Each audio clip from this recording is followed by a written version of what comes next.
Welcome to the Jordan B. Peterson podcast. This episode was recorded on February 17th, 2021, and is featuring Bret Weinstein. Jordan and Bret discussed the events that led to Bret's resignation from Evergreen State College, dealing with cultural controversy, today's political landscape, paranoia created by having communities online, discordant opinion budgets, and more. Bret Weinstein is a theoretical evolutionary biologist, host of Dark Horse podcast, and a former professor at Evergreen State College.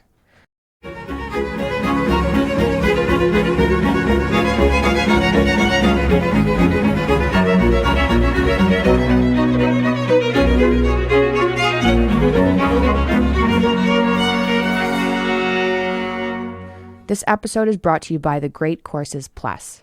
When I was in university, I learned more on the internet than I did in class. Hands down, part of the way I learned was from online platforms that host courses like the Great Courses Plus. With the Great Courses Plus, you have unlimited access to thousands of video and audio lectures on hundreds of fascinating topics. Learn a new language, learn about the great philosophers like Nietzsche, or try critical business skills for success. The courses are taught by the best professors and top experts in their fields. The material is all extensively vetted and researched. And with the Great Courses Plus app, you're free to watch, listen, and learn on any device at any time. Get started with a free month of unlimited access. Just visit our special URL, thegreatcoursesplus.com/Peterson. That's a whole month to learn anything you want for free. So sign up now, thegreatcoursesplus.com/Peterson. I have the pleasure today of speaking with Dr. Bret Weinstein, who I met about 5 years ago, an evolutionary biologist who taught at Evergreen State College until political circumstances made it impossible for that to continue. Bret served as the moderator for 2 discussions I had with Sam Harris. Is that right? That is correct. 2 in Vancouver. I think that was the first time we met in person, wasn't it? I believe we met prior to that at a conference in Vancouver also, a young libertarians conference. Oh, yes, that group and the UBC group, right. That was before. Mm-hmm. Yeah, well, and we haven't spoken since when? Vancouver? Is that right? It must have been more recent than that. In fact, I'm certain it was, but it's been quite some time. Well, so I thought it might be interesting for us to catch up and to share that process of catching up on my YouTube channel. So, and Bret, you have a YouTube channel and you have a podcast, which the image of which I believe is on the wall, the beautiful wall behind you. That's your kitchen? That's all done in cedar like that? No, that's one half of my office that we, at the beginning of COVID, my son produces our podcast, and we built the studio in this room, making runs back and forth to the hardware store and bugging out of the prior space that we were in. So anyway, yes, we erected this in about 2 days, and the sink works and it's functional. But it's basically my workspace in my office. It makes a lovely background. You have some skulls back there too. Sure do. I have skulls in my office. Interestingly enough, what are they? Well, let's see. We have back there a bear and a seal, and the juxtaposition is important to Heather and to me because seals are actually bears. They returned to the sea, and their skulls are extremely difficult to distinguish except for the teeth. You can tell by the teeth, but otherwise a seal skull looks like a bear skull to an amazing degree. And so which one is the seal? Let's see. Well, I'm going to have I would guess that it's on the one on my right. The seal is the one closer to the plant. Yes. Okay. Because I have a bear skull, which looks more like the one on the left. So, Yep. Mm-hmm. So, when did you start your podcast? Well, the podcast started, I'm not good at remembering these things exactly, but the podcast started must be about 2 years ago, and then it went through a radical transition at the beginning of COVID, where instead of just being a show that we taped, we moved it into this room, and Heather and I started doing weekly live streams, which we still do, or I still do, separate discussions with people. But the weekly live streams have become a really important component. And what's the live stream? What do you do on the live stream? Well, what we do is we point the evolutionary lens at important topics, everything from the woke revolution to the fragility of civilization, what future governance might look like, basically whatever interests us. And it's accumulated quite a following. It's been, it's never something that we intended to do, but it turns out that there, as you know better than anyone, there's a huge hunger for people who know something, are willing to talk courageously in public, and won't mislead you. Right? We can all be wrong, but it's rare enough that somebody will tell you explicitly what they think and why. And, if you do that, it's amazing how many people will find you. Yeah, well, people do have some desire for the truth, painful though that might be. Yeah, and you said you didn't expect to be doing this on a full-time basis. There's no doubt that life is full of all sorts of twists and turns that you don't expect. Well, that's certainly true. And that actually brings me, the way you introduced this discussion didn't give me a chance to say by far the most important thing here, which is it is so great to be talking with you, Jordan. We were so worried about you. And I'm sure you're getting that message loud and clear, but at another level, it's probably hard to appreciate how profound your absence from the discussion has been over the last year. And I know you've been to hell and back, and we've been experimenting with hell on earth here while you were away, but it is really, really good to be with you. And anyway, I think it's very important that just be the baseline for the conversation. Welcome back. Thank you. That's so nice of you. And people have been so welcoming to me, with the exception of the odd journalist, let's say. But online, people are so good to me that I can't believe it. There's many things I can't believe. That's certainly one of them. It's very nice to see you, and you're looking well. Thank you. You as well. Yeah, well, that's deceiving, unfortunately. But well, at least you're headed in the right direction. Can we say that? That's the theory. I'm able to work a bit. I'm working about 2 hours every 3 days now, I would say, doing this sort of thing, which I also didn't expect to be doing as my major, what would you say is my major occupation. My area of occupation has shrunk to a staggering degree over the last 2 years. And that's been quite difficult to contend with. Well, I hope it's temporary, but I mean, from the outside, I'm impaired enough so that I can't be as functional as I used to be, but I can't sit around and do nothing because it drives me completely out of my mind to do nothing. I'm used to being occupied all the time.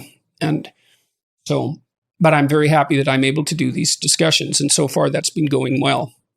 So I'd like you to walk me through what's happened to you since the events in Evergreen and bring everybody up to date on my end. So, man, maybe you could start with what happened at Evergreen, although I suspect many of the people watching this do know. Does that seem reasonable? Sure. Yeah, we can start there. I think we should probably err in the direction of being sparse with the details and see where it leads us. Yeah. So in 2017, I was teaching at Evergreen, as was Heather, my wife, and she was literally Evergreen's most popular professor. I wasn't too far behind. I was very popular as well. Our classes were always overfull, and we accepted more people than we had to and had to turn some away anyway. And then in actually 2016, the new president of the college, George Bridges, began an initiative or a set of initiatives surrounding diversity, equity, and inclusion. And these initiatives included the impaneling of a committee that was supposed to look into racism at the college, its impacts, and to propose solutions. And as it became clear what they were alleging and proposing, Heather and I became very alarmed. And I began to speak out, at first in faculty meetings. And then when the ability to speak out in faculty meetings became non-existent, I took to our faculty and staff email list to talk about the threat to the college that was created by these initiatives. And that, of course, brought about exactly what you would imagine, which were accusations that I was motivated by some kind of racism or white supremacy or white fragility, or who knows what the accusations were exactly. But in any case, I fought back anyway. And my sense was I had tenure and I was well liked and I was well known at the college. I'd been there for 14 years. And so I didn't think they had the power to get rid of me. And that gave me the ability to say what needed to be said about these proposals. Well, the upshot is that ultimately protesters, 50 students that I had never met, showed up at my classroom, accused me of racism, demanded that I either be fired or resign. I told them I wouldn't. And riots broke out at the college in which faculty and administrators were kidnapped. I was apparently hunted car to car on campus by protesters. The police were stood down by the college president, and we were basically left to fend for ourselves with student patrols roving the campus with weapons, baseball bats, and the like. So it was a chaotic scene. There was a lot of interest in it because it was very colorful. But of course, most people back in 2017 dismissed this as, yes, an overreaction, but you know how college students are. And those of us who saw it up close knew that that couldn't be the case, that it would ultimately spill out into civilization. And we, of course, were right. And now it's everywhere. We see it taking over institution after institution. In the US and Canada, we see it making tremendous strides in government, and there's no telling where it ends. And what is, I mean, I have a bunch of questions that come out of that. I mean, so I'll lay out three. Why in the world did this bother you enough so that you took a stand, especially given your political leanings? Because you were, which I'm not criticizing, by the way, I'm just stating that it isn't obvious to begin with why it would be you that would take a stand, say, rather than someone else. But you did. And so I'm curious about why. And what is it that you saw coming? And what is this it that you're referring to? You've had a lot of time to be thinking about this now. It's been 4 years. I mean, the other thing I want to ask you about is your life was thrown completely upside down, you and your wife. You don't have your job at the university anymore, either of you, despite the fact that you were tenured professors. It's not an easy thing to get another toehold in academia once you've been a tenured professor somewhere, especially if you've gone through what you went through, because no hiring committee anywhere is going to give you any consideration once you've been tarred by scandal, regardless of what your role in it was. They're far too conservative to ever do anything like that. And so, okay, so I don't know if I can remember the order in which I asked those questions, but I think the first one was, why in the world were you compelled to object? And what is it that you were objecting to, do you think? Well, it's a funny question for you to pose to me, because I have the feeling that the answer will be entirely native to you. I literally don't believe I had any choice. People frequently ask me why I stood up. And my sense is, if I think through the alternative, I simply can't live with it. I can't sleep. Yeah, right? But that doesn't seem to bother most people. So I don't get that. Well, like, why you? Well, right. I mean, I guess that's the thing I'm discovering. So you alluded to my political leanings, and you and I both know what you mean by that. I'm a liberal, and I describe myself sometimes as a reluctant radical. By that, I mean that I believe we must engage in radical change if we are to survive as a species. But I also know that radical change is very dangerous. And so it's not like, I find most people who would call themselves radicals feel like radical change is always called for, and I don't. My sense is I hope to see change that makes civilization good enough that I get to be a conservative, that I get to say, actually, we're doing so well that we have no choice but to preserve this. If we try to improve it, we'll mess it up. That's where I want to go.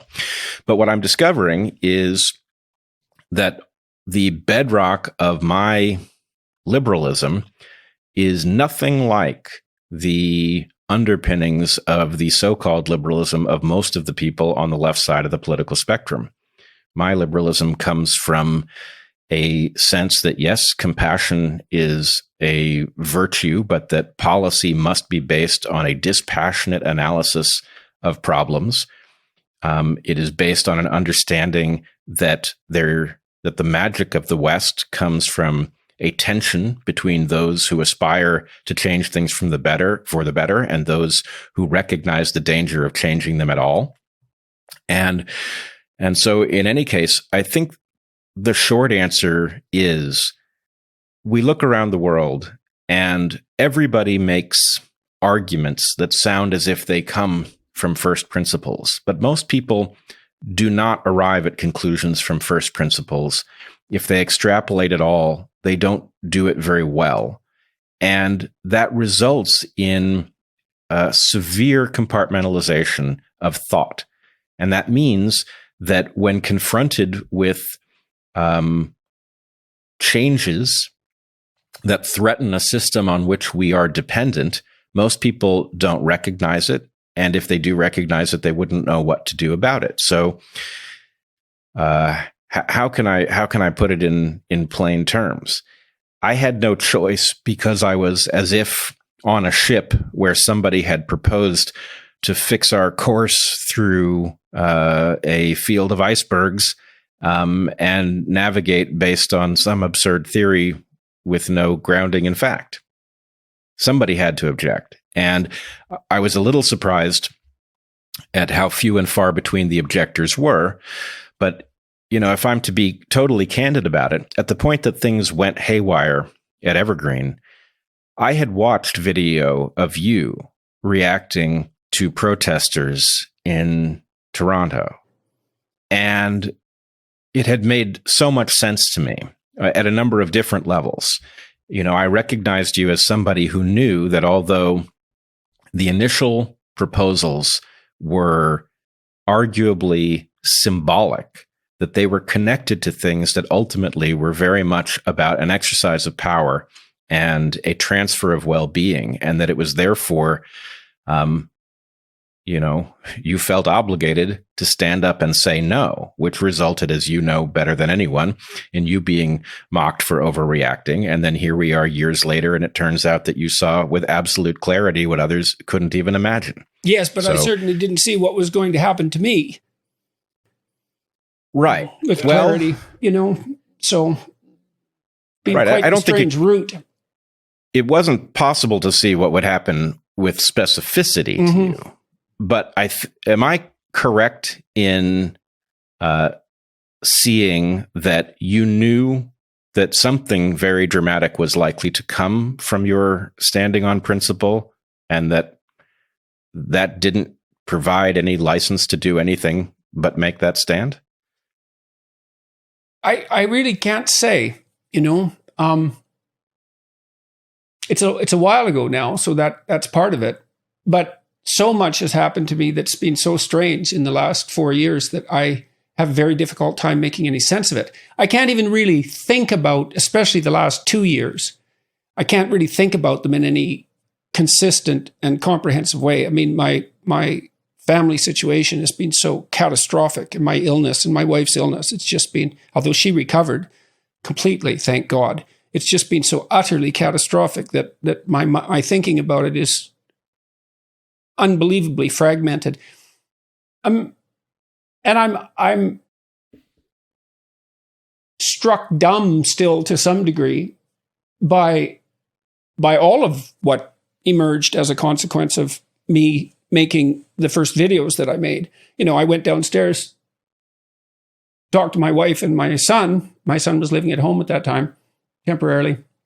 And I said, this piece of legislation is really bothering me because it calls for compelled speech. And I looked at the background documents and something wasn't right. And I said, I need to say something about it. They said, well, go for it. We'll see what happens. And all hell broke loose and continues to break loose, for that matter, which is one of the things that's so bloody strange about it, is it doesn't seem to end. And I would have thought, when it first started, I thought, oh, well, I'd be a flash in the pan for a week or something, or 2 weeks, or a month, or 6 months, or a year, or 2 years, but it doesn't stop. And I really can't understand that. It's beyond my comprehension. Now, I guess it's partly because I continue to communicate my thoughts to some degree, even talking to mainstream media people, although increasingly less, and perhaps not at all from here on in. I mean, I had an interview with the London Times 2 weeks ago, 3 weeks ago, it was published. And, it was just another complete, absolute bloody nightmare for my family, my daughter in particular, because they took her to task in an extraordinarily nasty way. And, and the journalist who did the interview was completely, you couldn't invent her. Not only the way she was so deceitful in what she did, but I learned more about her background afterward as a consequence of another journalist who wrote about her. And, she's a very singular person, to say the least. And so I did feel at the time, like you did, I guess, that I was more afraid of not speaking than I was afraid of speaking. And I have something against being told what to say. It's like, I'll pay the price for what I have to say. I'm not going to pay the price to say what you want me to say. You go say it yourself and see what the hell happens. And, maybe that's just a kind of incomprehensible stubbornness in some sense. Although I think I did see the beginnings of what has unfolded since then, although I can't even really put my finger on what it is that's happening. So, well, I wonder a little bit about, in some ways, there's nothing good about why you were absent from the scene. But there may be something good about your having not been there for every moment of it and being able to come back to the discussion with something like fresh eyes, because a lot of this is developmental. And, you say you're surprised that that this is continuing. And I must say, I'm having the same experience. I feel like I was picked up, my whole family was picked up by a tornado and we haven't been put down. And, I sort of feel like we were joined in the tornado during 2020. It was such a crazy year that a lot of people whose lives were continuing in some normal fashion are suddenly aware that things are wildly off kilter. But actually, this raises a question. I think one of the things that I know from my own life, and, I know, of course, a bit about your life because of the fact that it's public and because I've met Tammy and have had a chance to interact with you in that context as well. But the question I have is,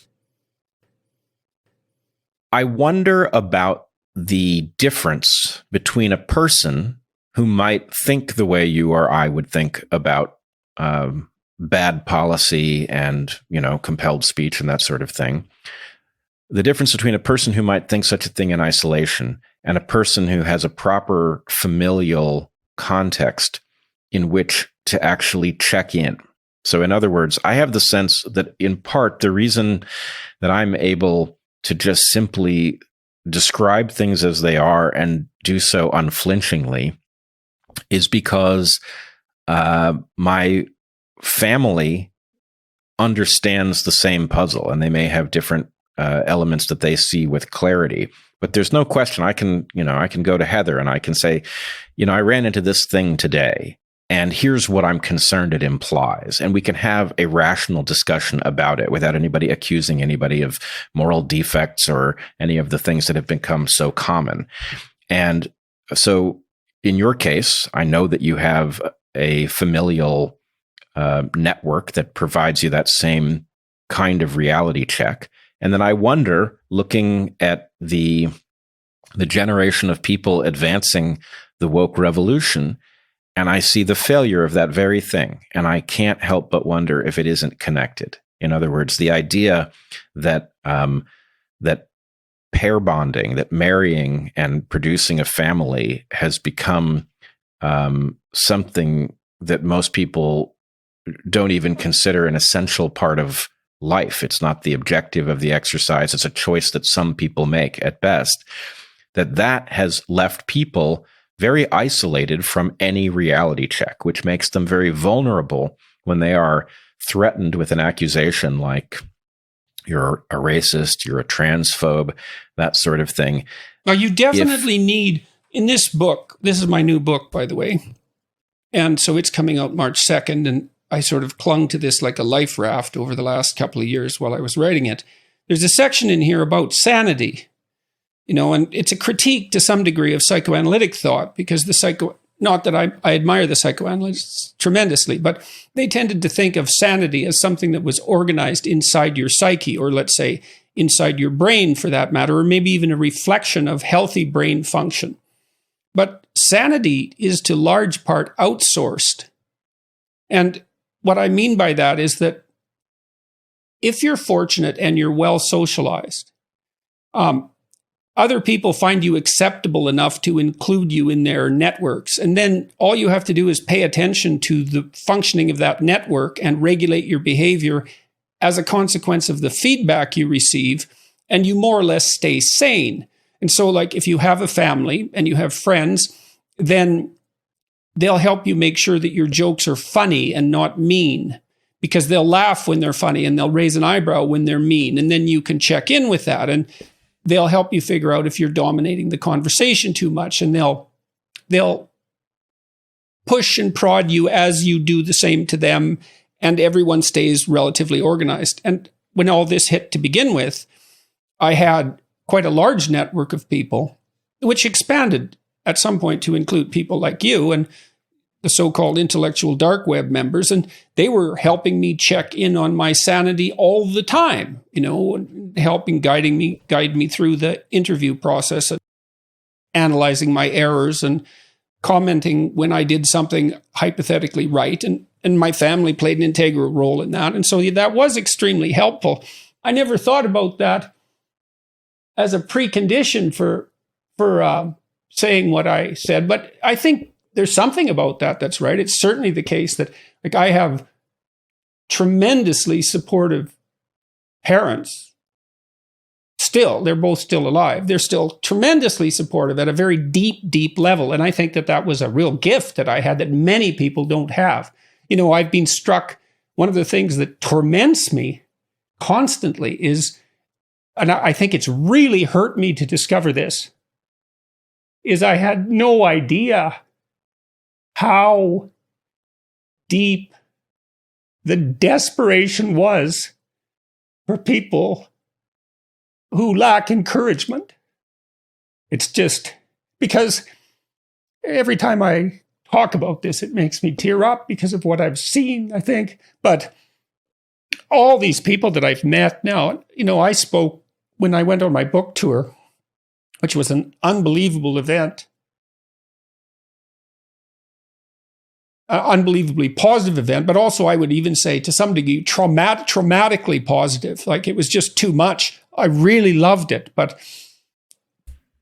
to see the depth of hunger that people had for an encouraging word was unbelievably tragic. And for people to come up to me repeatedly, over and over and over, hundreds, maybe thousands of times, and say, I was in such desperate straits, looking for some encouragement, unable to find it. And then, I came across your lectures. I thought, Jesus, it's pretty thin gruel to feed a starving population. I mean, I'm absolutely pleased beyond belief that people have found what I've done useful, but that doesn't decrease the impact of the realization of just how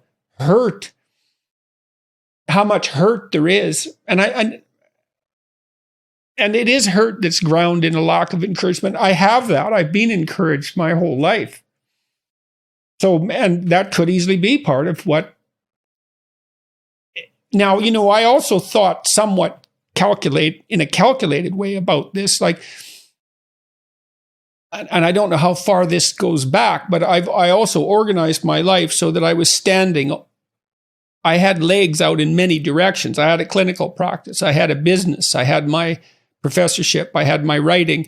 I had multiple sources of income in pretty independent areas. And so I did that in part to maximize my capacity for freedom. I thought, well, and this wasn't something I think I thought explicitly, it was part of what unfolded in my life across time.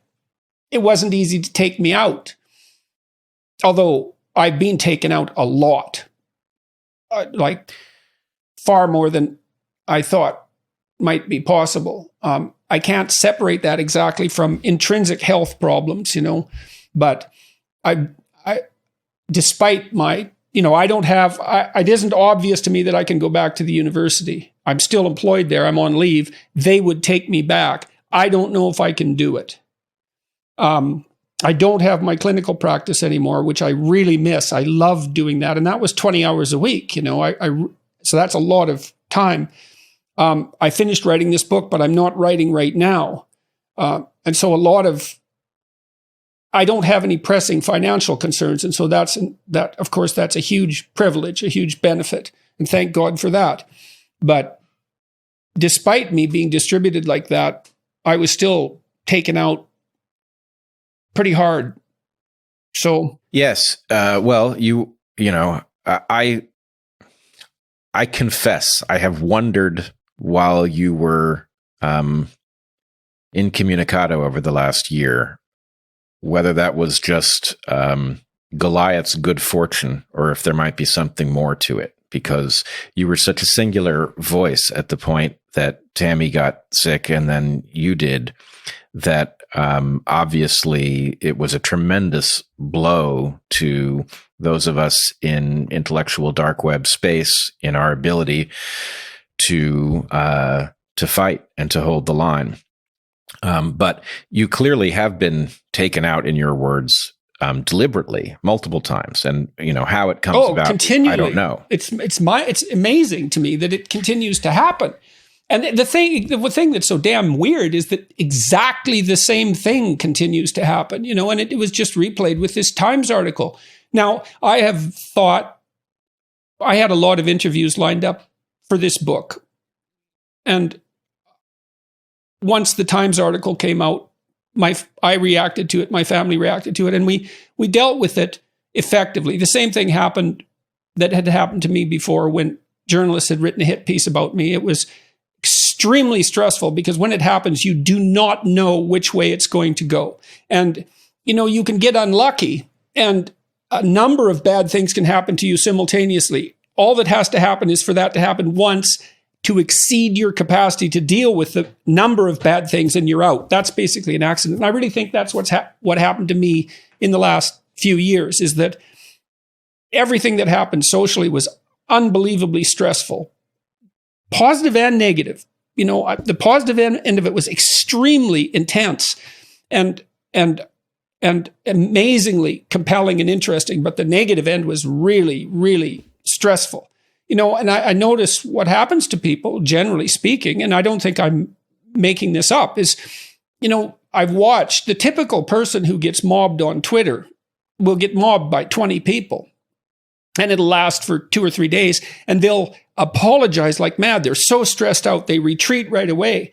And it's really hard on them, and that happened to me, like, I don't know how many times, 100 times, 200 times, and really publicly. I've been called every bloody name in the book, and that's been really, literally. I mean, I remember one day where I was called a Jewish shill and a Nazi the same day, by 2 competing publications.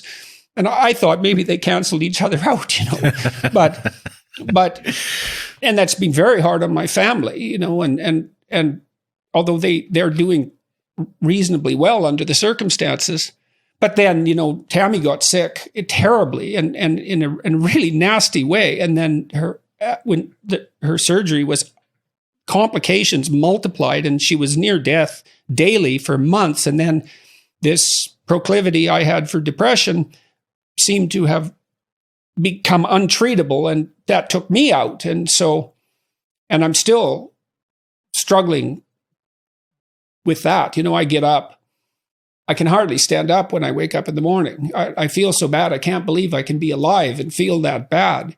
I stumble downstairs and I'm in the sauna for about an hour and a half. And then I can stand up long enough to have a shower, which I do for about 20 minutes. And I scrub myself from top to bottom, trying to wake up. And then I can more or less get upstairs and I eat. And then I walk like 10 miles every day because I need to do that in order to deal with this, whatever it is that's plaguing me. And I can get myself to the point where by this time in the afternoon, I'm more or less functional, but then it repeats the next day. And it's so, my God, that's terrible. It is. It's terrible. It's so terrible. It's so terrible that I can't think about it without it being traumatic. So I have a hard time figuring out where to place my mind because this has been happening. It's been happening every day, really, for 2 years. I think it's fair to say that every single day of the last 2 years has been worse than any day I had previous to that. Oh my goodness. And what a predicament you're in then, because, I can hear, I would guess it anyway, knowing you and knowing of you in the way that I do, but you're caught in this predicament where that's really intolerable. And frankly, most people wouldn't tolerate it. But you also know that there is, both at the level of your family and at the level of those who admire you and listen to you and are, waiting to hear the little bits of affirmation that they need, the little bits of guidance that they were unable to get in the world. How much good comes from your facing that, what sounds like a completely excruciating existence. Yeah, it's perverse beyond comprehensibility, which is sort of the hallmark of a traumatizing experience. Because it is exactly that. And I look at it and I can't wrap my mind around it. Also my degree of exposure. I mean, when I decided to make those videos, I was playing with YouTube. And I was playing with fire. Like YouTube is fire in a way, social media is fire in a way that is unimaginable. It's so powerful. YouTube, we'll see, but YouTube demolishes the printing press in terms of its long-term significance. I mean, because now you can do with video and audio what you did with print, and it's way easier. You have access to a massive audience with no intermediaries whatsoever. And, I don't know really how to grapple with that either, how to comprehend it. Well, I mean, actually, this brings me to one of the things I've been hoping to talk to you about for the longest time. So I think there's a part of you that finds, you've always been very gracious about it and welcoming, but finds my liberalism a bit paradoxical. No, I don't. Look, I understand the catastrophe of the Pareto distribution. I don't like it. There is this proclivity for capital to accrue in the hands of smaller and smaller numbers of people. It's just capital. It's all goods. You get this terrible problem of distribution that's like a natural law. And the fact that people object to that is completely unsurprising. And the fact that if it goes unchecked, it destroys societies I don't think that's a hypothesis. That's demonstrably self-evident. So I especially don't find the compassionate concern for working class people and their well-being the least bit incomprehensible.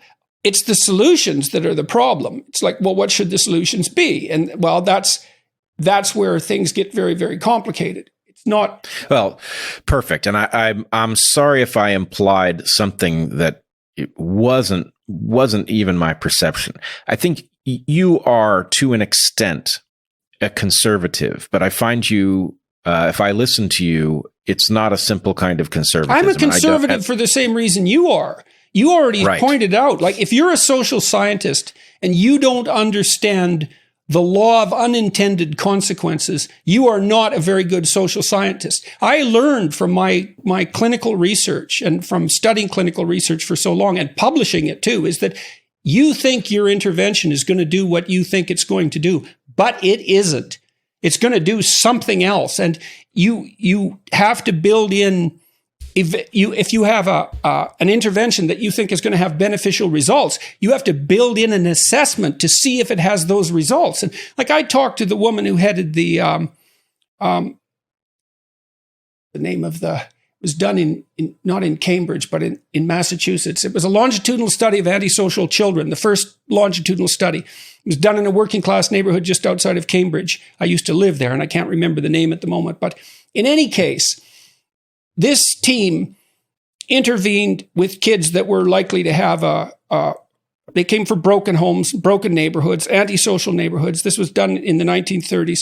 And they intervened at the level of the child and at the level of the teachers and at the level of the parents, and ran this multiple year project to reduce risk for negative outcomes among this population, randomly assigned participants to groups.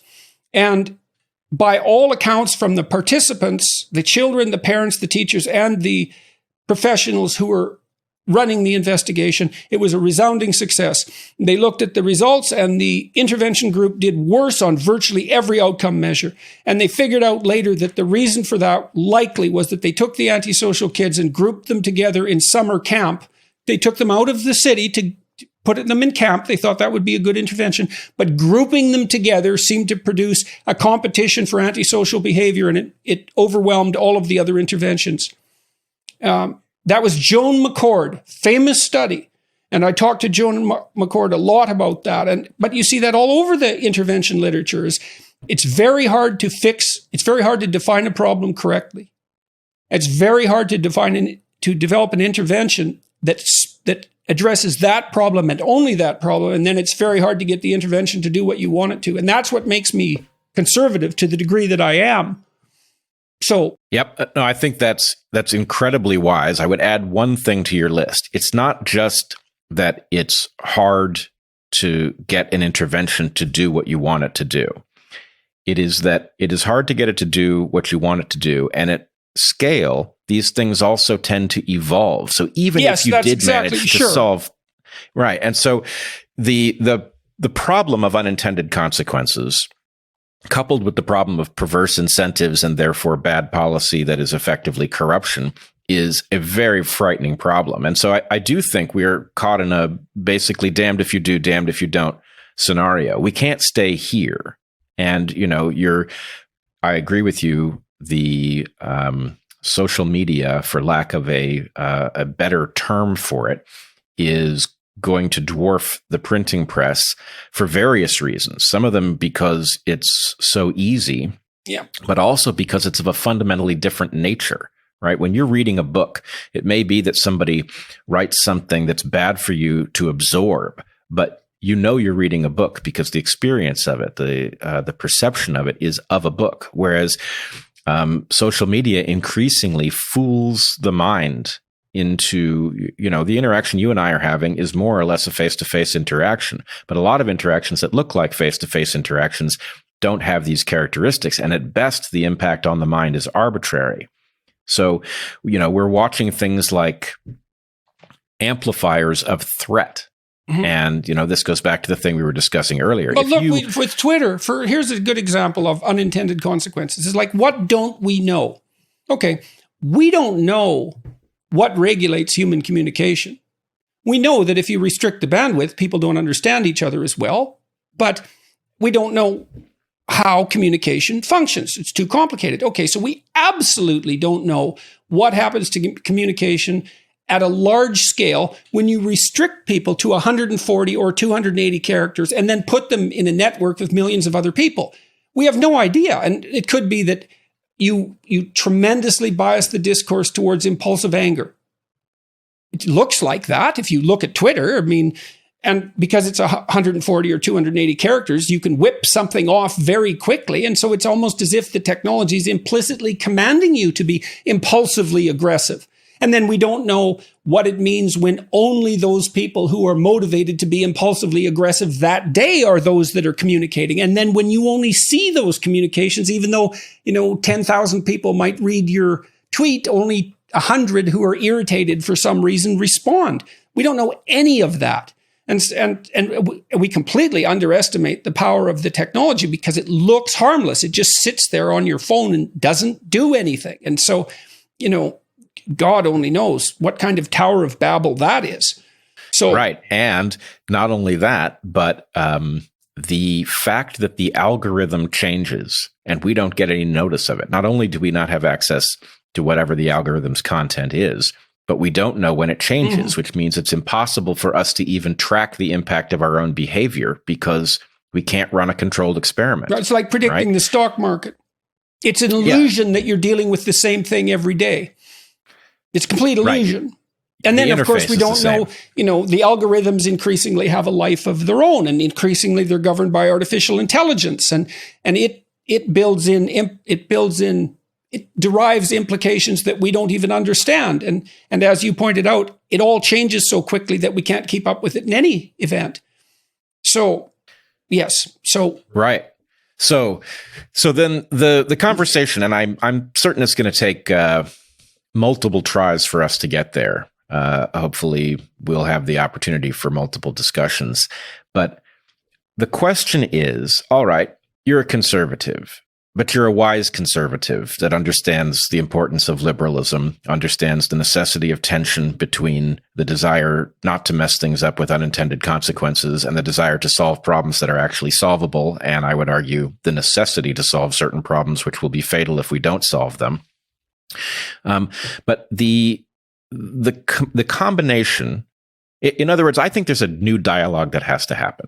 Those conservatives who understand the puzzle need to get together with those liberals who understand the puzzle and figure out what the new insights are, because we are somewhere so novel that if there's one thing we can say, it's that our system is unstable and it is putting us in great jeopardy. Which means that even if your impulses are conservative, and you point out correctly that I have some conservative impulses, even if your impulses are conservative, we aren't anywhere, right? We're on a precipice in a windstorm, and at some level, we have to make enough progress relative to the fundamental instability of the system and the fundamental, here, let me take an example. The point you make about social media and the human psyche, you could make exactly the same point about pharmaceuticals and physiology, that we know very little about the way the body actually works. Yeah, I could sure make that case all right. Yeah, I'll bet you can. The hell you've been through makes this point very clearly. But I'm constantly struck by the fact that our narrative about medicine proceeds from an entirely false premise, which is that we know a great deal about the body and have all of these useful interventions. What we have is a lot of interventions where sometimes we know what one of their effects is. We very rarely understand why the spectrum of collateral consequences are what they are. And all of these systems are linked together, and nobody is tracking the long-term implications of anything. So we have this sort of obsessive focus on the things that you can detect on very short time scales, and almost a studied ignorance of what the same pharmaceuticals or procedures do to us long-term. Right. And we then, I suspect if you did the statistics properly, I suspect that medicine, independent of public health, kills more people than it saves. I suspect if you factor in phenomena like the development of superbugs in hospitals, for example, that overall the net consequence of hospitals is negative. Now that's just a guess, but it could easily be wrong, but it also could not be wrong. And that is a good example, or that's where my thinking about what we don't know has taken me with regards to the critique of what we do. The fact that it's even plausible is a stunning Well, fact. medical error is the third leading cause of death. Yep. And that doesn't take into account the generation of superbugs, for example. The generation of superbugs, or, if you're thinking broadly about it, I don't know where you stand on this issue, but I have been tracking the lab leak hypothesis for COVID, and it is very distressing to me that as much as it's an unsettled question, the evidence for the lab leak gets stronger over time. All of the competing hypotheses fall one by one and are replaced by some alternative that hasn't yet been falsified. But that's very ominous to me. And if this is the case, if this was a bug that was modified in the lab through gain-of-function research and escaped, then you have to add that to the balance sheet with respect to the costs of medical errors, because it looks like, if this was an escapee from the Wuhan lab, that it was an escapee from experiments designed to create a vaccine to protect us from future coronaviruses. So we can't say that with specificity, but if we look at the circumstantial evidence of what was being studied, how it was being studied, and what the likely purpose of those investigations were, then this is, the mother of all self-inflicted wounds, and it is downstream of naive thinking about the cost-benefit ratio of enhancing the infectivity of viruses. I did know that that's something that you've been tracking and pursuing. I don't have an opinion about it because I don't know enough about it to have an opinion. So I'd also, with regards to conservatism, I don't know if approaching how people should deal with the problems in their lives from a psychological perspective, the viewpoint of a clinical psychologist, I wonder if that kind of automatically makes you conservative in some way, because my locus of concern has always been the individual. And so, and individual well-being, and, being trained as a behavioral psychologist, I always took as my unit of analysis the enhancement of well-being, of health, let's say, at the individual level, and maybe translated into political, and when that's translated into the political landscape, maybe that looks something like conservatism. I don't know. I mean, I never thought about this. I never thought about what I was doing in political terms to begin with. Like, even my initial statement about Bill C-16 and compelled speech wasn't supposed to be something specifically political. I just thought the political had escaped its boundaries. It's like, no, you don't get to infringe on free speech. You're no longer in the political realm at that point. That's a different realm. Get the hell back where you belong. That's how it looked to me. But, everything, that's another thing that's very peculiar about our culture at the moment. It's almost impossible to have a discussion about anything and have the coverage not be politicized. And I think that's partly a function of how the media, the legacy media work, because they tended to view everything through a political lens, and also a consequence of this insistence, and this, I think, comes primarily from the radical left, that everything is political. And I don't buy that. It's like, you can say that everything has a political aspect, but that's a completely different claim than everything is political, which is a totalizing claim. And I also, as a social scientist, don't like totalizing claims, because most things are multivariate complex. And so, yeah, I think we can prove that you can politicize everything, but not everything is political, and that the tendency to view everything in political terms destroys our ability to properly navigate questions on which we actually ought to have alignment. And this is it's a very disturbing pattern to see every question, including COVID itself, turned into a team sport, because that is, of course, sabotaging exactly the ability to reason through our various options and then to get us to move in a coordinated direction to actually address the pandemic. And in some sense, I suspect we are headed to having to accept COVID as a permanent fact of the landscape, when that was not a foregone conclusion, that in effect, our politicizing of this issue is going to leave us with a bug that we can't ever get rid of. Why do you think that? I've been hoping that, and watching Israel in particular, there seems to be some indication that they've got the vaccinations ramped up to the point where they're having some effect on the rate of transmission of the virus, which is a positive thing. And, I keep hoping that the vaccines there's enough of them and they're getting out there fast enough so that we might be able to keep the bug under control. You're not so optimistic about that, apparently. No, I'm not, because for one thing, I know that it's been obvious from the beginning it was going to evolve, and that the key to managing its evolving out of our control was limiting the number of people who had it and limiting their ability to spread new variants around the globe. And we've done a terrible job of this. Somehow, a year in, it is only beginning to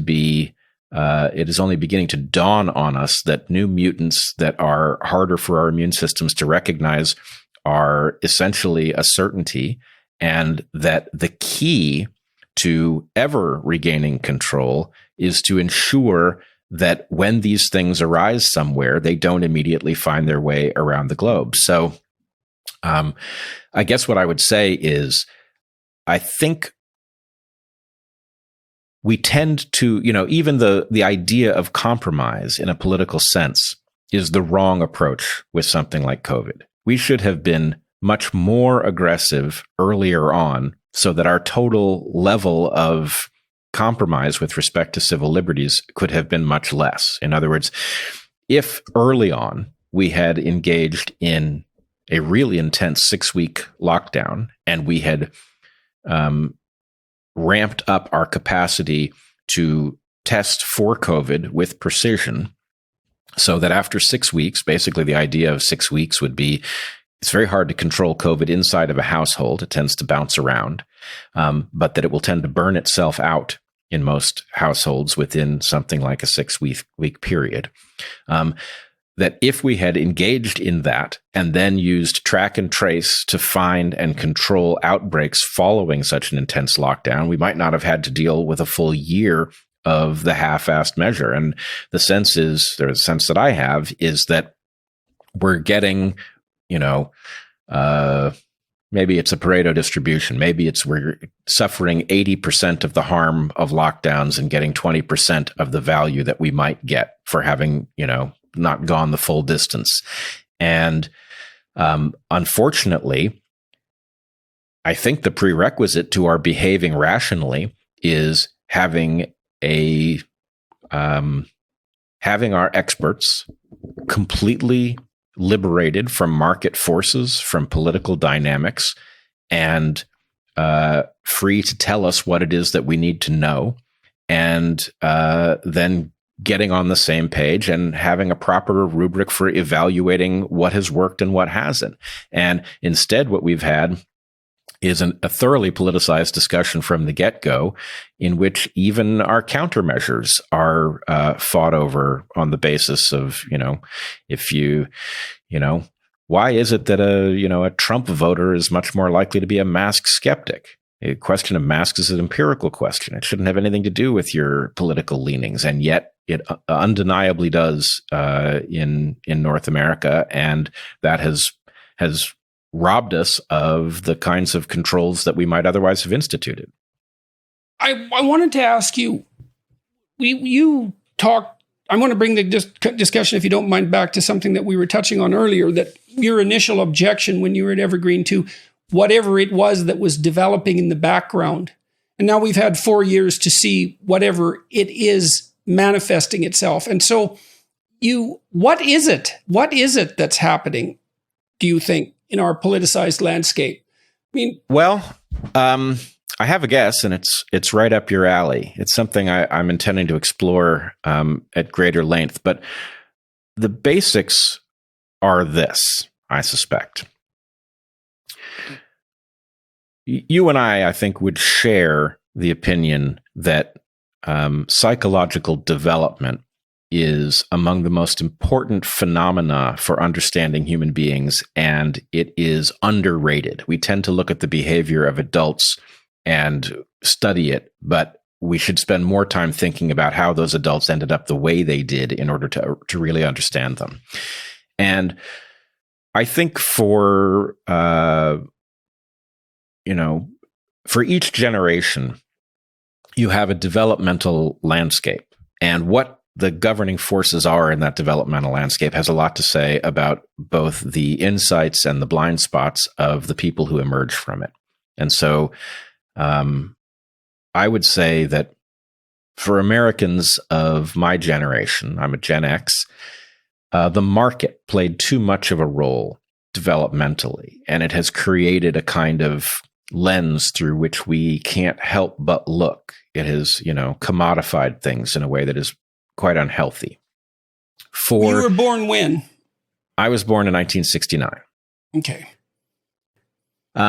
For millennials, and maybe even more so for Gen Z, I suspect that there is a pivot to something else. And many people, Jonathan Haidt and Greg Lukianoff have certainly talked about iGen, the internet generation. But what I suspect is really going on is that if you are sufficiently plugged into the internet early enough, there comes a point at which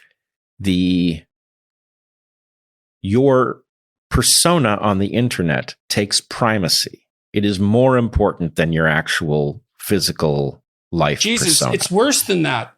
It's worse than that, I would say, from personal experience. There is more of me on the internet than there is in me. My electronic avatars are far more powerful than me, personally, And right. I can watch this because I've been away for a year and a half, and yet my internet presence has steadily increased during that time. And I look online now, and it's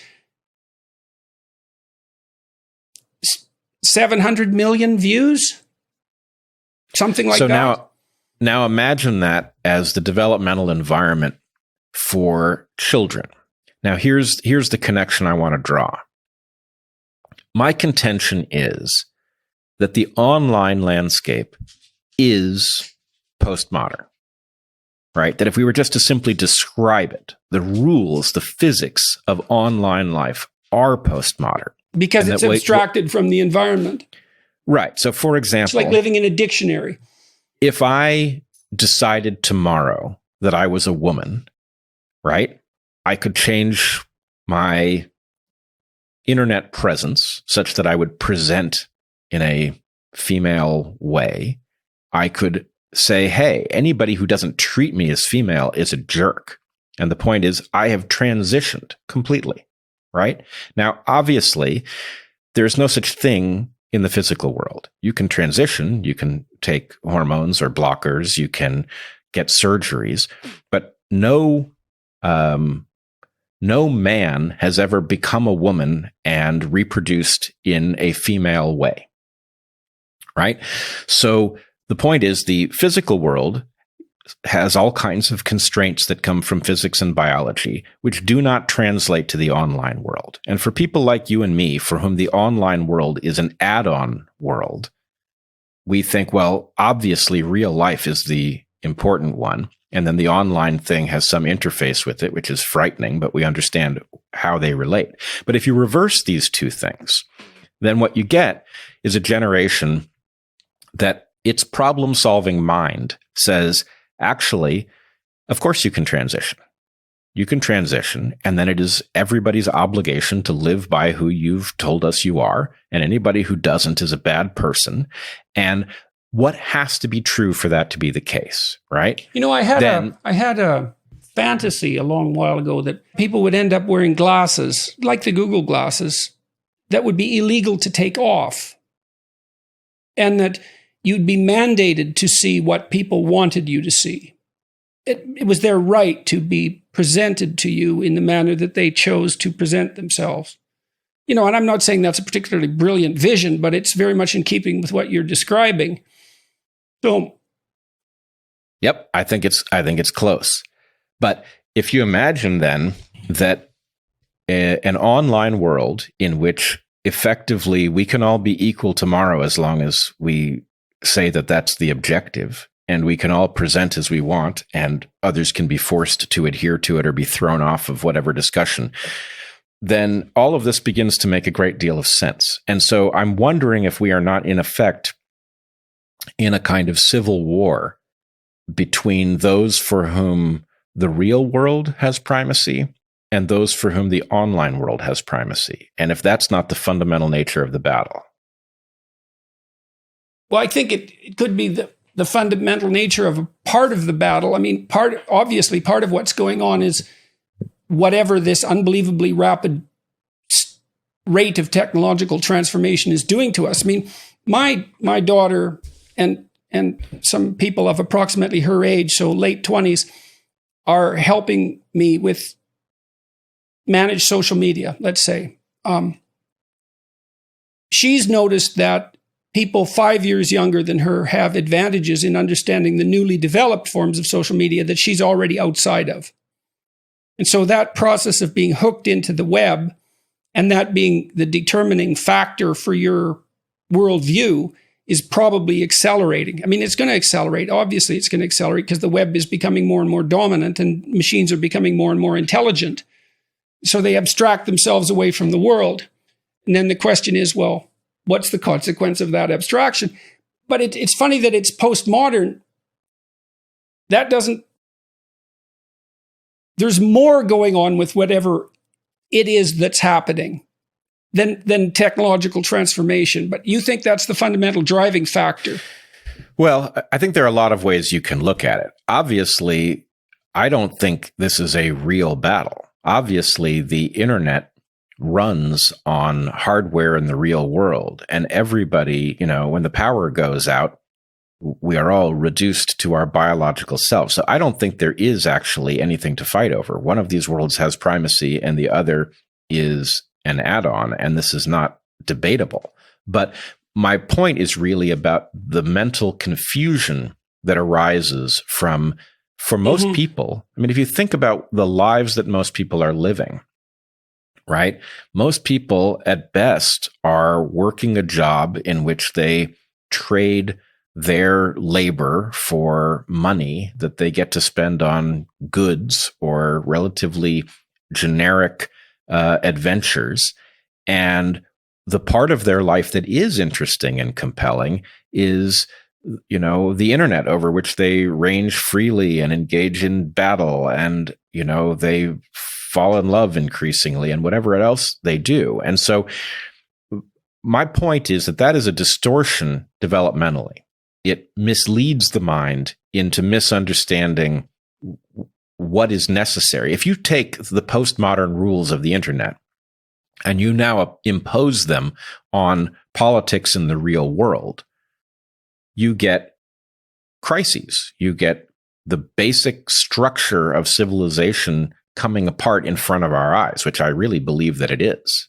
Right? With the homelessness crisis in the US, for example, is jaw-dropping. And we have a particularly acute crisis on the West Coast in the US that appears to be the result of people being utterly compelled of their own political beliefs to an extent that even as those beliefs are failing around them visibly, they just double down. So imagining that people who think the internet has primacy are now exerting a force to correct the real world in the direction of their naive internet understanding of things are in danger of crashing the aircraft. And in some sense, people like you and me are responding to what they're saying about how we should restructure the real world and saying, that doesn't make sense.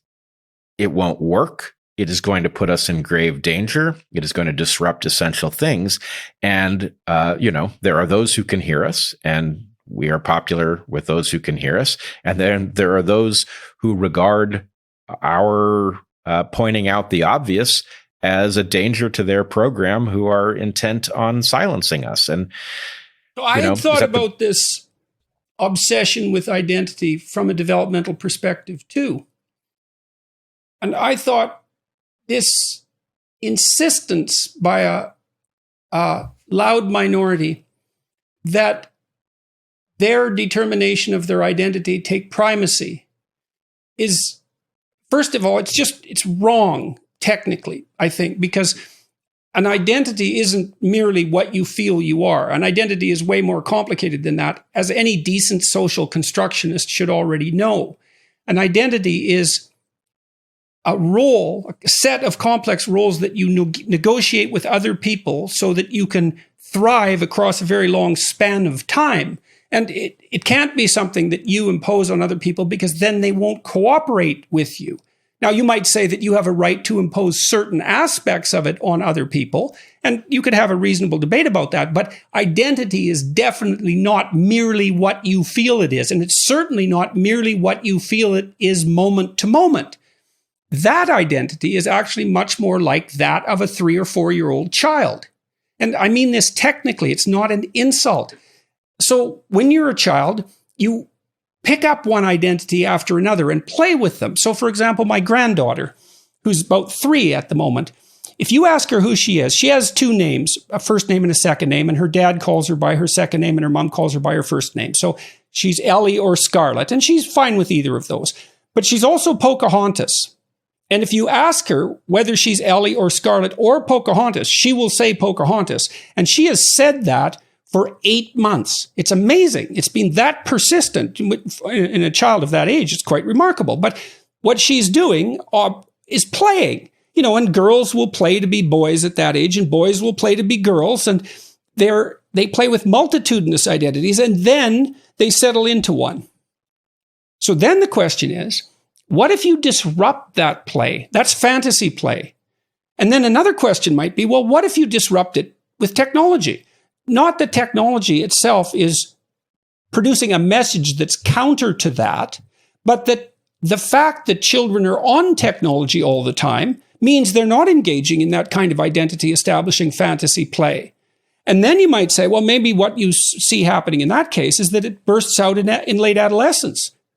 And the insistence there that my identity is what I say it is actually the scream in some sense of an organism that hasn't gone through that egocentric period of play where they are, in a fictional sense, exactly the way they define themselves.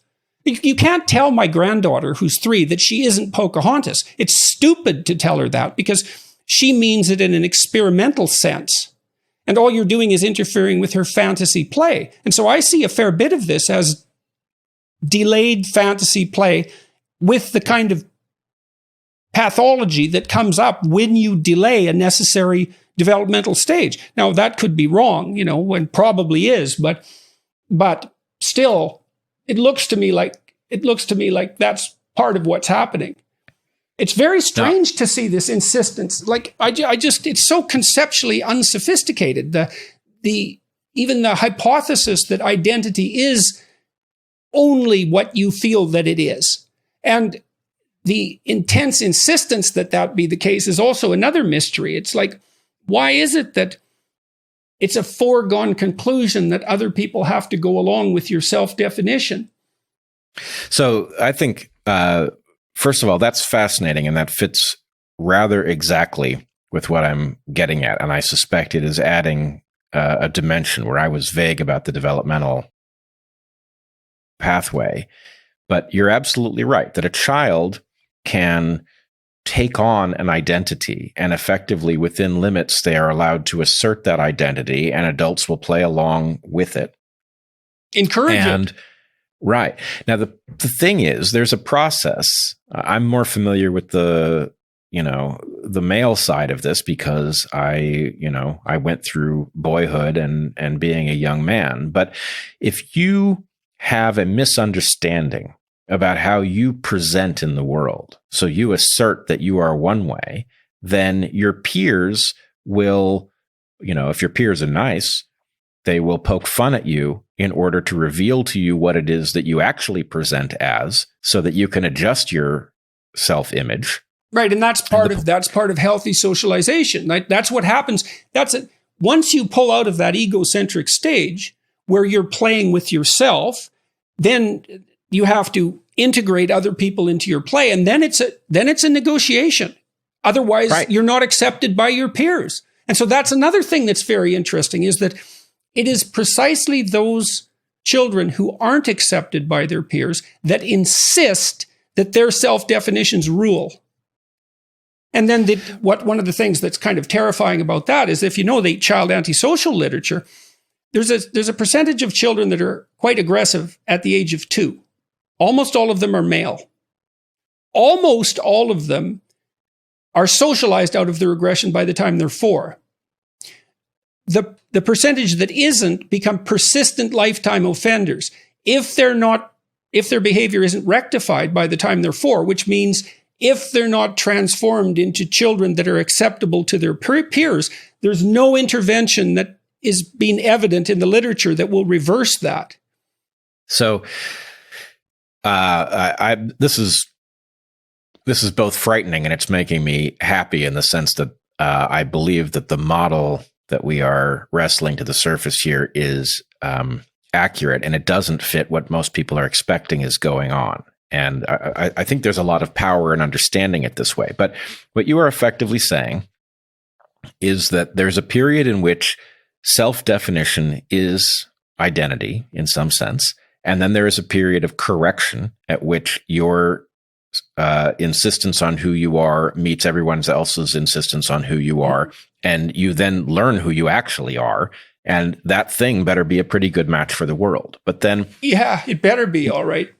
Right, and so I have argued as an evolutionist that I would say the job of a parent is to mirror the environment that the child will mature into, so that when they get there, they have the software that is an appropriate match for it. And a lot of mental health issues come down to a mismatch between the software that your developmental environment produced and the environment you actually live in. And that can happen. That's why you shouldn't be nicer to your children than the world is. In fact, you're doing them a disservice. That's the devouring mother from the psychoanalytic perspective.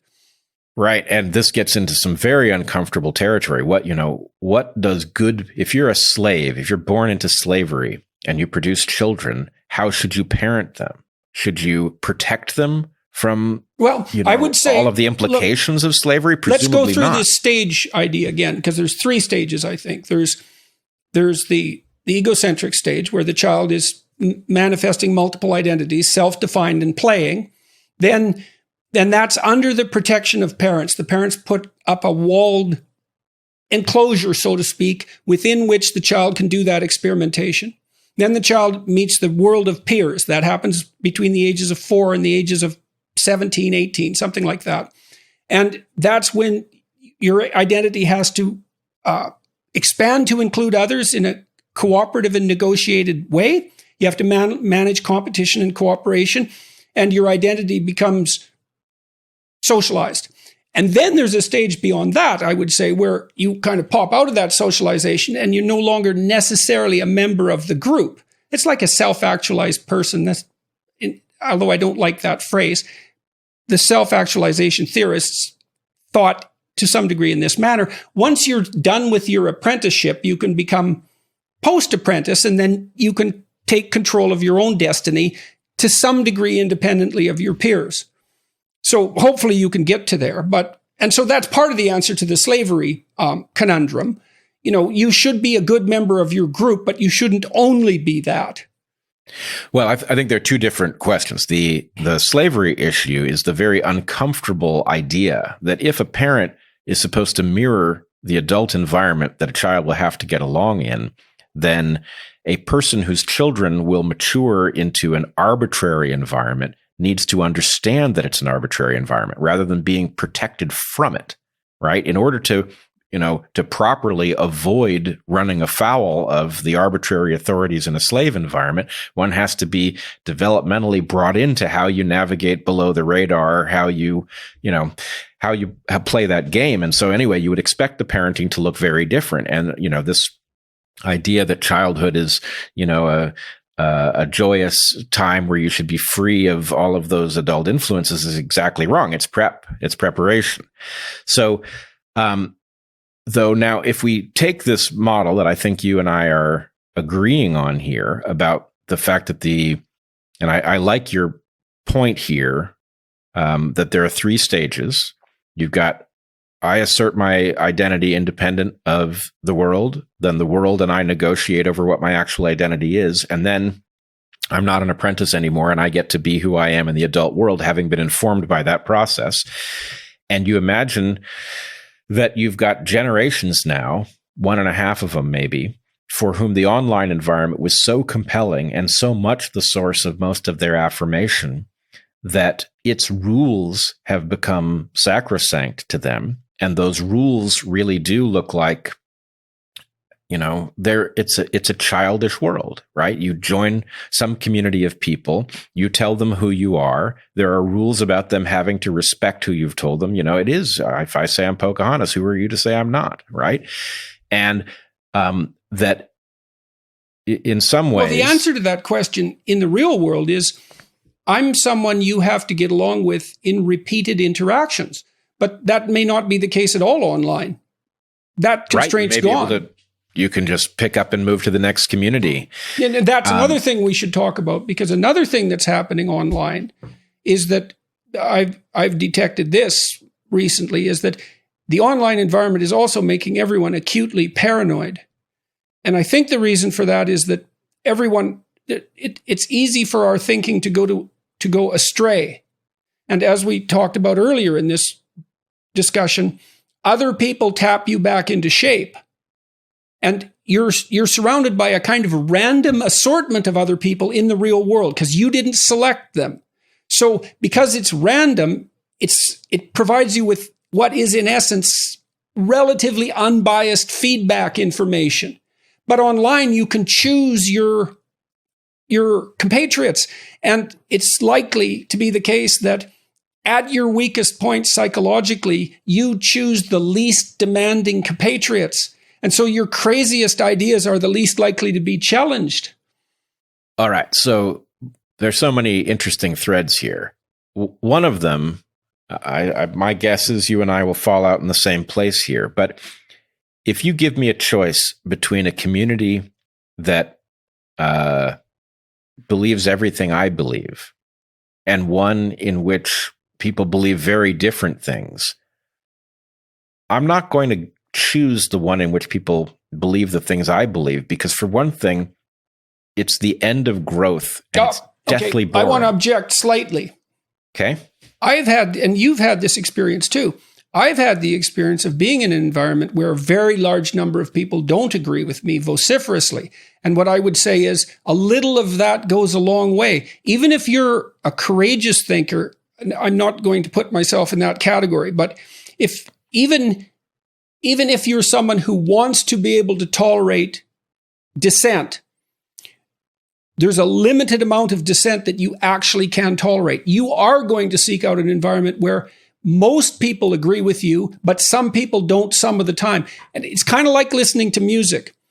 You'll like music that's optimally different from what you are enjoying right now, right? If it's exactly the same, it's boring. If it's too different, you can't hear it. There's an amount of novelty that you can tolerate, but it's not that large. And so even people who have been trained to look for evidence that disproves their own theories, they're only going to be able to tolerate a tiny bit of that at a time. It's too destabilizing.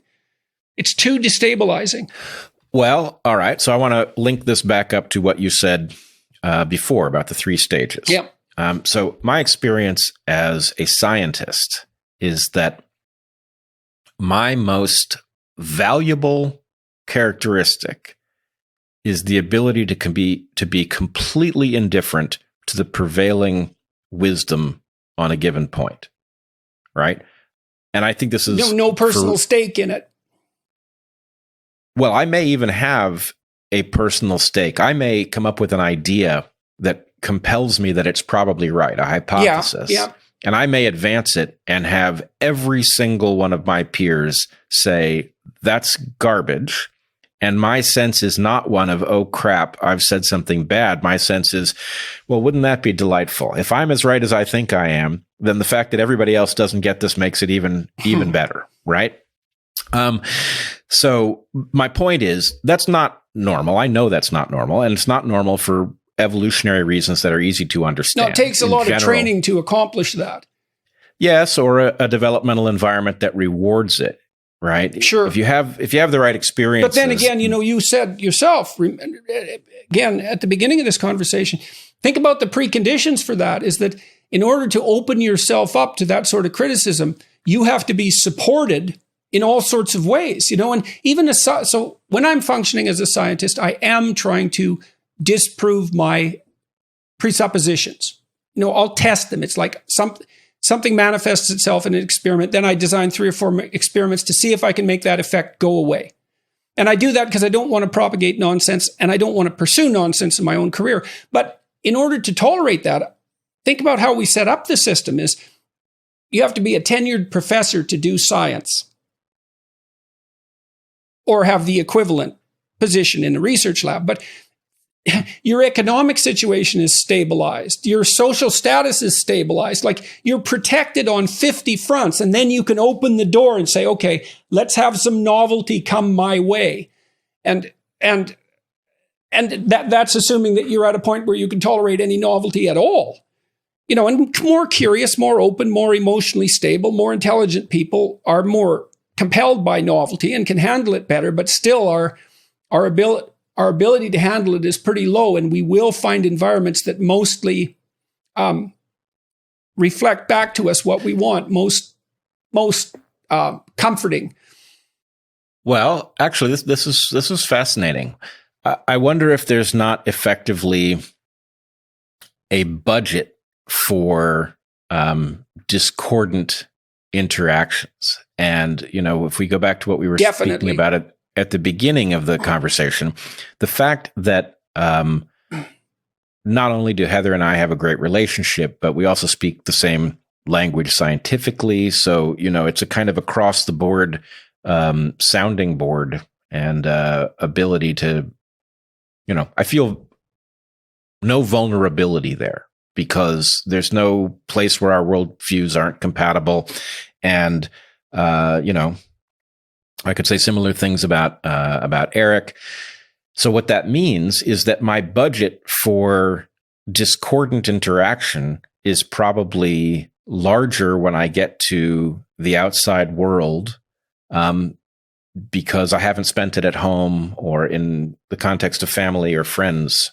And you spend it. It is definitely a budgetary phenomenon. You spend you produce a unit of psychophysiological preparation for every unit of uncertainty. And the size of that unit of expenditure varies with your trait neuroticism, because that's like evolution's guess at how dangerous the environment would be. It varies with your position in the social hierarchy, because if you're at the top where you're protected, the consequence of an error is attenuated compared to what it would be at the bottom.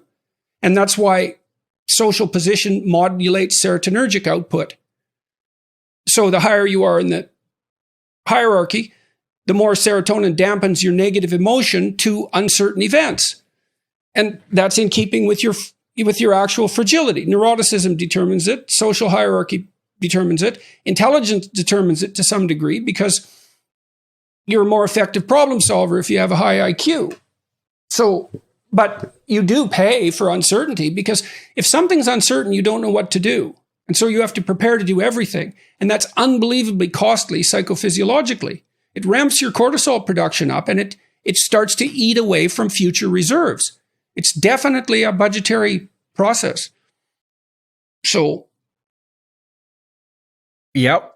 All right. So I want to see if there's something more with respect to this model in which 4 people whose developmental environment has been internet first and who have wrongly encoded the lesson that my identity is mine to define, and that those who would challenge it are enemies rather than people doing me a favor of giving me information I don't have about myself. They are enemies to be challenged and driven out.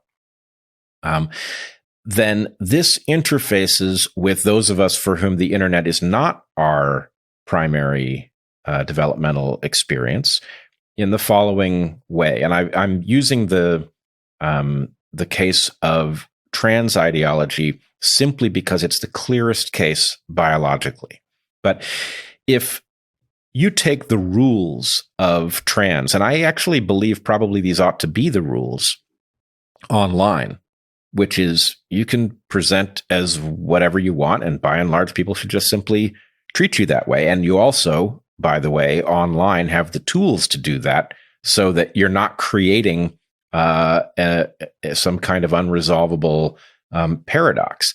But if we then say, okay, the online rules are that there's no such thing as sex because a man can become a woman simply by showing up as one. And then we say, whatever must be true in the real world in order for those rules to be the rules everywhere, we are going to make those things true. Therefore, it must be the case that biology was wrong about sex. And what's more, that because simply saying that you are female is sufficient to put you fully in that category, then therefore whatever morphology and physiology you happen to have at the point that you make that assertion is consistent with being female. And we have the absurd discussion that we now see so regularly about basically, female penises and things like this. And so those of us with real world primacy are constantly saying you can't rewrite the rules of civilization around simple claims in isolation, like all you have to do to be female is say that that's what you are. And that battle is one that is now ironically going to be lost in the real world as a result of the fact that actually political power is accumulating in the hands of those who subscribe to the online rules. So the identity issue is, it forces us to one of the things I've found so challenging about all of this is that these challenges to fundamental assumptions force you to make arguments for things you actually don't know how to argue for. So, for example, what does it mean to be female? Well, I don't know, because no one's actually ever asked me that question. They just act being female and I act being male, whatever that means. And we don't ever sit down and lay out the explicit assumptions. Now, you do that to some degree when you're arguing with your wife about who's going to do what when, and maybe with your mother and with your sister. You have local discussions when roles come into conflict, but you never list the axioms that you're using to do your perceptual categorization.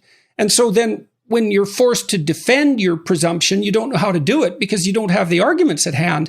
So to be female, means something like, what do you do? I had a discussion with one of my former students today. We're trying to help people develop this. We're trying to develop this program that helps people identify and then accomplish important life tasks. And it's forced me to think about something I've thought about over years. What are the important life tasks? Like, okay, so you should get educated to the approximate level of your intelligence. You should be employed gainfully, have a job, or maybe if you're lucky, a career. You need an intimate relationship. You should have some friends. You need a family. You need to regulate the world of temptation, drug and alcohol use, that sort of thing. You have to take care of your health. You need to make some productive use of your time outside of work. So there's 8 things. Maybe there's more, but that's sort of 8. And maybe you don't need to be fully accomplished along all of those 8, but they're pretty important and they're not a bad start. And if you can come up with a better list, more power to you. But, well, let's take one. You're going to have a family, an intimate relationship, and a family.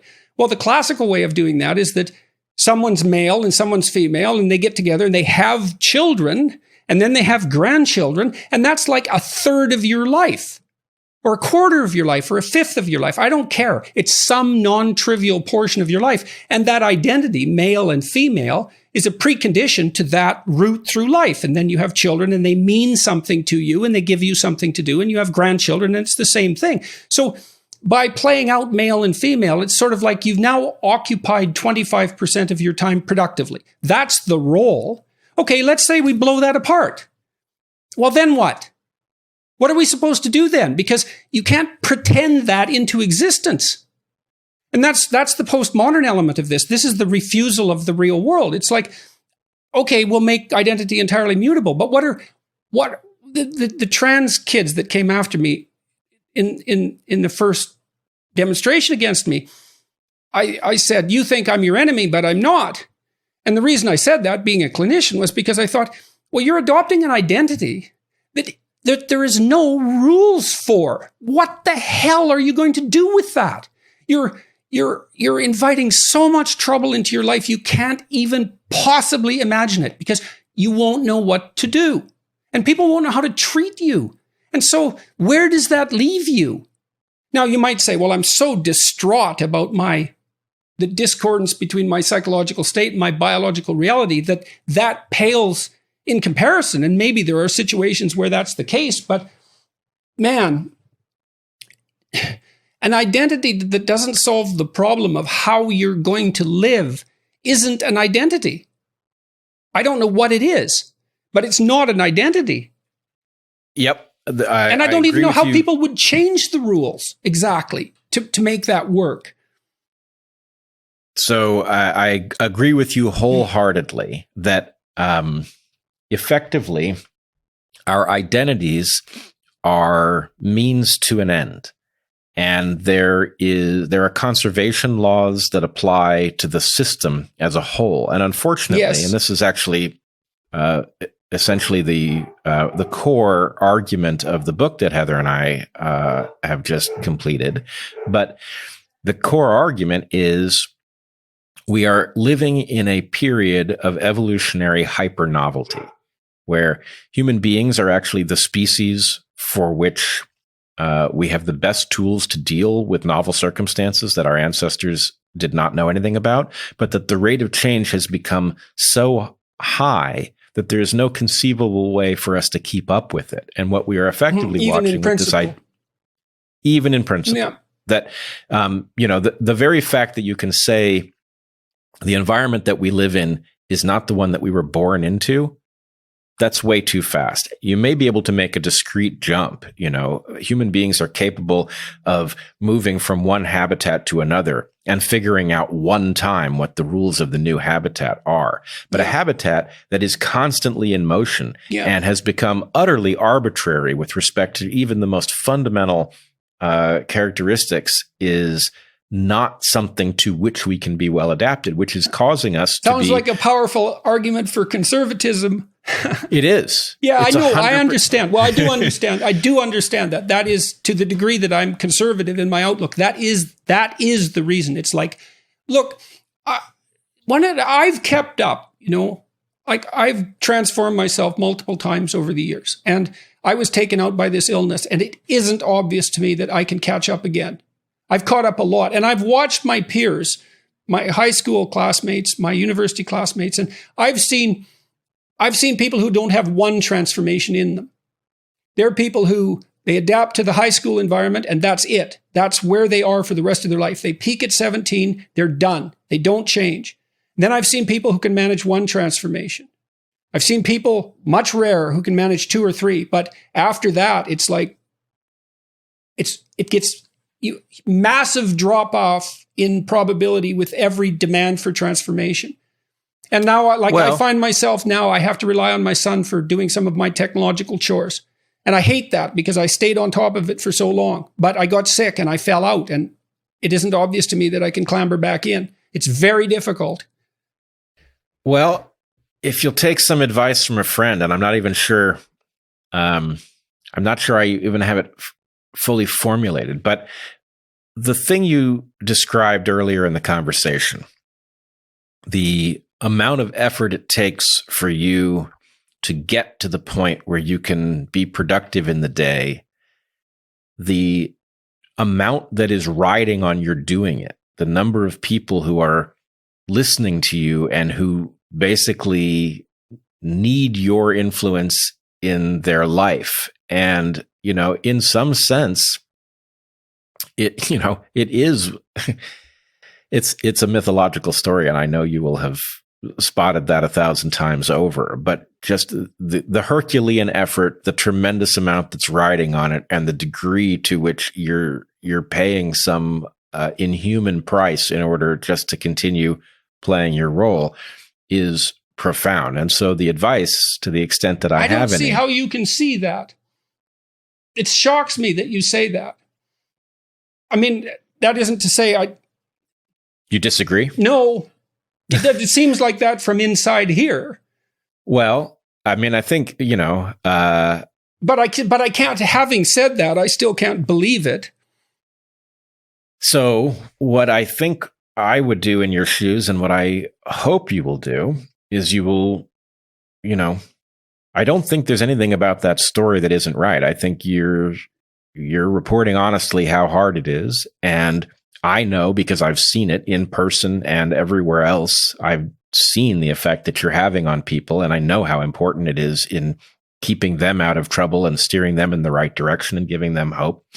And so what I would hope is that instead of reinventing yourself again or updating yourself, that you would figure out what the efficient way of showing up in the world in that role is, and I hope that's why we're having this conversation. I seem to be able to do this, so I can do this, and so that's what I'm doing. And I have this book coming out, and we'll see how that goes.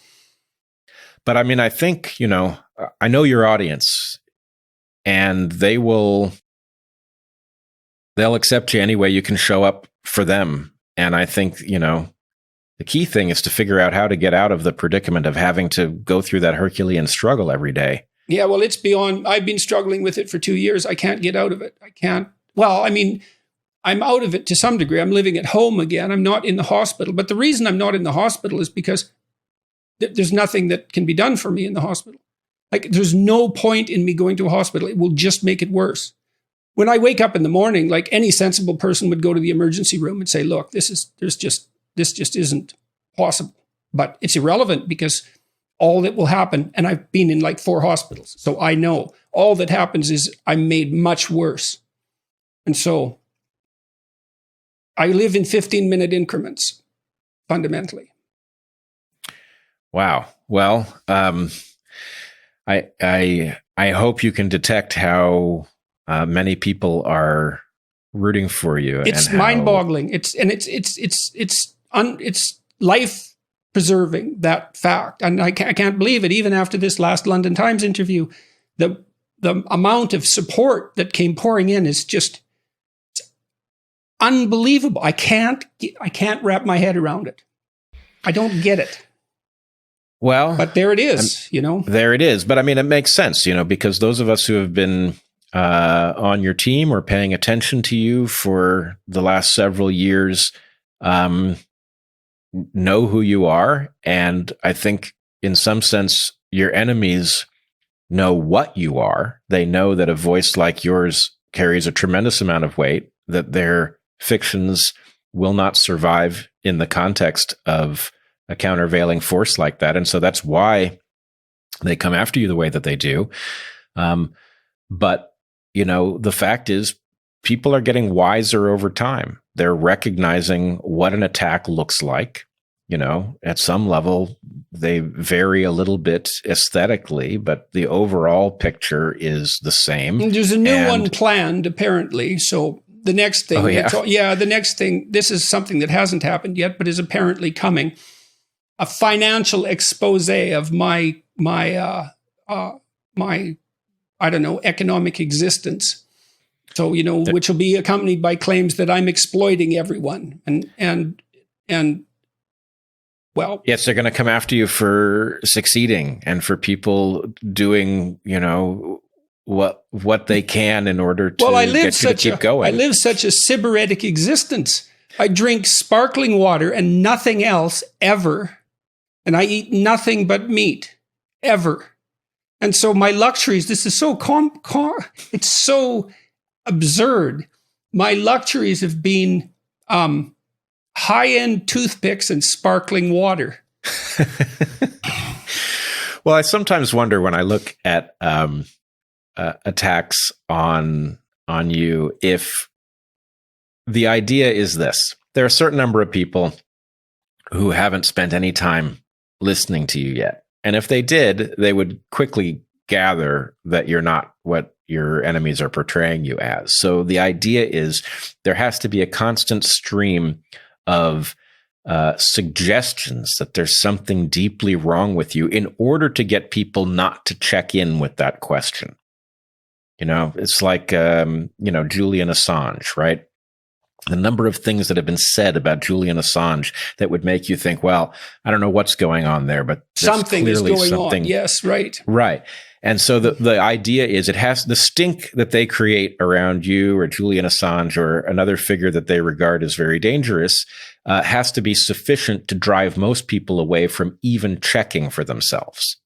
And I don't think it's working in your case, but I do think. Well, so far it doesn't seem to. But there's always the possibility that it'll be the next one that'll work. And it's not like I have any shortage of things wrong with me. There are things wrong with me, Now, whether they're ethical things or not, that's a whole different question. But like no one has an untrammeled conscience. That's for sure. So, and I'm not too worried about the economic attack. I mean, I'll just make if it gets out of hand, I'll just make all my finances public. I mean, I've never made any apologies for being an evil capitalist. So I think actually all the things I've done, I've tried to use market forces to modify because I think it's a really good source of feedback.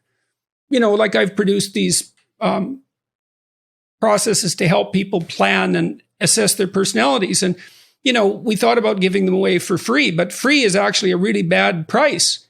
And once you start making things and starting to put them out in the environment, you find out very rapidly that pricing is very complex and you have to get the price right, and free is not the right price. First of all, if people will only use it if it's free, it might actually not be any good. And that's a signal. So why not use that signal? That's how it's appeared to me. And then you have to make the thing sustain itself, so it has to generate some income. And anyhow, that from what I've heard, that's the next thing that's going to happen. So, yeah.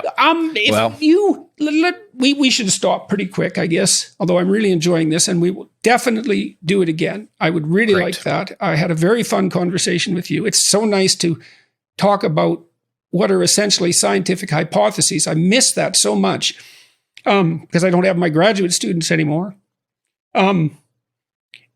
Your life has changed dramatically. If you could have taken a route, I guess I'm asking, would you do it again? But I don't want to ask that in a cliched way. And maybe it's a stupid question because you just don't know, but are you okay? Yeah.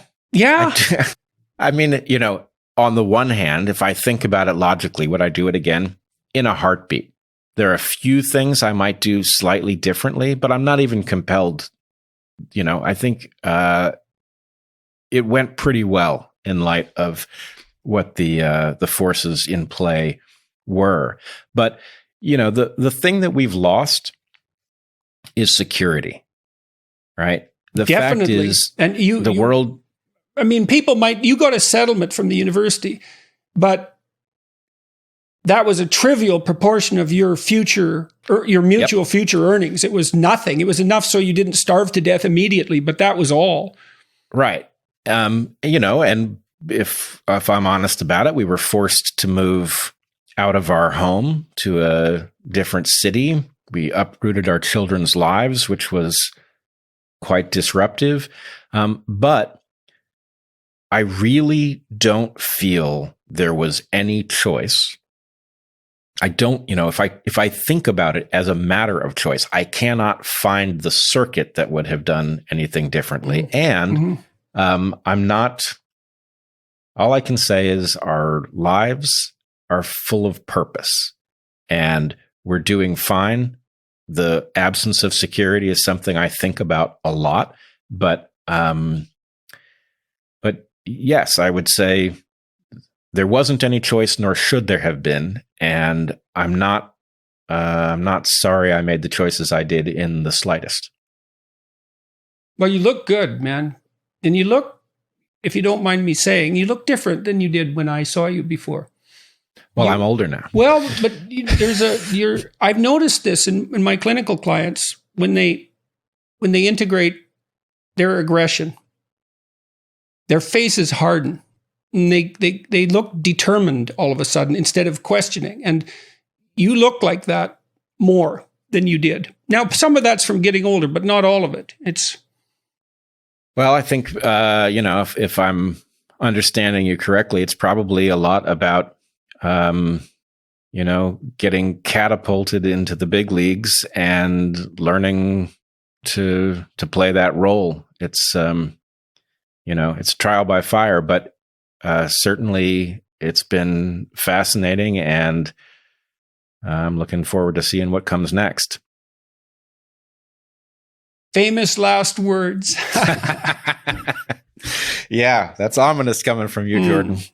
Look, it was great to see you. Say hi to Heather for me. I sure will. And be Jordan, nice to talk to her too. I can't tell you how relieved we were to hear that Tammy had recovered and that you were back. And I know it's a rough road, but hang in there, brother. We need you. And there are so many people who are just thrilled that you've come back from hell to rejoin the battle. All right. So soon we'll talk again. Great. Be well, Jordan.